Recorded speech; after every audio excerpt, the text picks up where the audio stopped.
Well, hello again, Pew Pew family. This is Sean, and I'm back with the second review in the Crimson Trace RAD series of red dot optics. Once again, RAD stands for Rapid Aiming Dot. If you've seen the previous video, you'll know a few things. Crimson Trace released 10 RAD red dot optics that come in 3 basic sizes: micro, standard pistol, and long gun. This time I'm reviewing the Max Pro, a long gun version of the RAD, which is quite a bit bigger than the standard RAD pistol offering.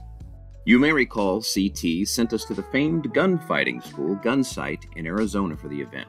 During the 2-day and 1-night course, we were exposed to the capabilities of the RAD family of products, as well as Crimson Trace's light and laser combos for pistol and rifle. For this review, I'll be focusing on the Max Pro, while also touching on the CMR 301 Railmaster.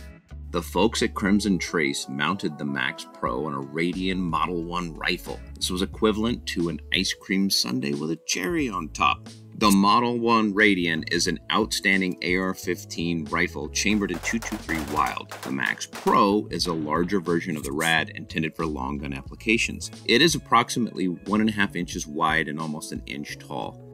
As such, the viewable area is generous, and the strap covering the window helps shooters frame up targets nicely. We all started out zeroing our RAD Max units before we moved into training. This way, all the students got to know where they would be hitting. In addition, the rifles came with a very capable CMR 301 Railmaster, a tape-switched beast with both 1,000 lumen light and a green laser for highlighting targets. It didn't take too long before everyone had things dialed in and the training began. We worked on various targeting problems and continued to familiarize ourselves with the Max. The 3 MOA red dot was perfect for in-close shooting, and combined with the very large viewing area allowed us to engage targets quickly and easily on the short distance range. If you're familiar with red dots for pistols, imagine one scaled up in size and mounted to a rifle. The larger frame and increased targeting area made for a great combination with the relatively soft recoil of the Radian rifle. In short, we were able to acquire targets and shoot quickly. Acquisition shots and follow-up shots were a breeze with this large red dot. We toiled until the sun began to fade in the Arizona desert. Then we fired up our Railmasters and started illuminating and attacking paper. With a 1,000 lumen light, I was able to clearly discriminate and identify my targets. The Railmaster also helped confirm my aim with a brightly colored green laser painted wherever I aimed. All the students moved to light-related drills and then ultimately to a nighttime steel target course. Don't be fooled by the powerful night-piercing combination of the Sony camera and lens. It was dark, I mean desert dark, well away from any light-polluting cities. The Max truly shined in this environment, allowing us to reach out to distances we might otherwise struggle to hit with a pistol. While the light sensor did well to automatically dial down for the darkness, I liked being able to use the tactile switches on the side to dial in the brightness I wanted. In total, the Max Pro offers 8 daylight brightness settings and 2 night vision capable settings.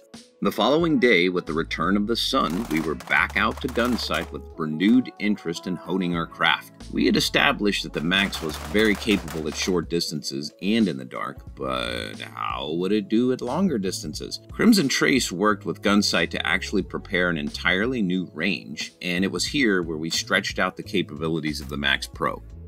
I thought the red dot might be stretching to reach some distances, but with a little bit of steadying, we were able to smack steel targets out past 100 yards.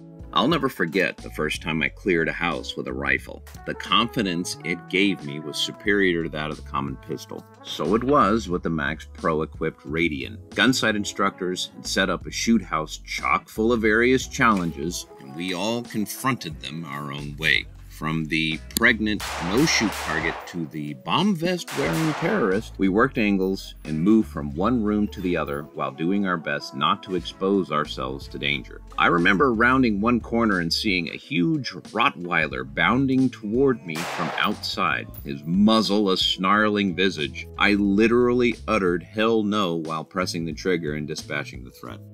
The Max Pro is a great option, perhaps one of the best in the RAD family. It has all the features that come in the Pro line, such as an ambient light sensor, the shake awake feature, and auto shutdown after 2 minutes of inactivity. Crimson Trace indicates the Max Pro can expect a runtime of 50,000 hours from a top-loaded CR2032 battery. Plenty of time to work shifts or simply guard your bedside. It's also IPX7 waterproof rated if you're into that kind of thing. You might think I'd recommend red dots for longer distances. Some people might be able to do well with a red dot out beyond 200 yards, but not me. The Max Pro was excellent for everything short of those distances. The optimized target window and bright dot provided great confidence every time I shouldered the rifle. Combined with the Railmaster laser light combo, I was able to dominate night shooting challenges. The unit seems tough and easily handled the several hundred rounds we fired without any shift in zero or flickering. It is also covered by the Crimson Protect lifetime warranty.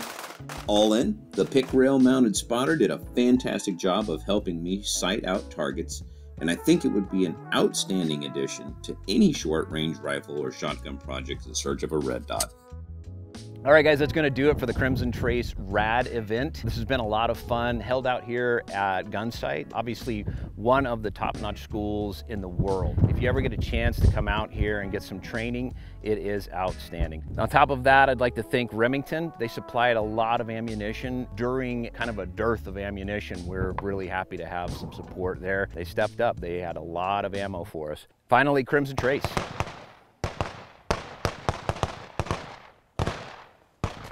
Not frustrated at all, no.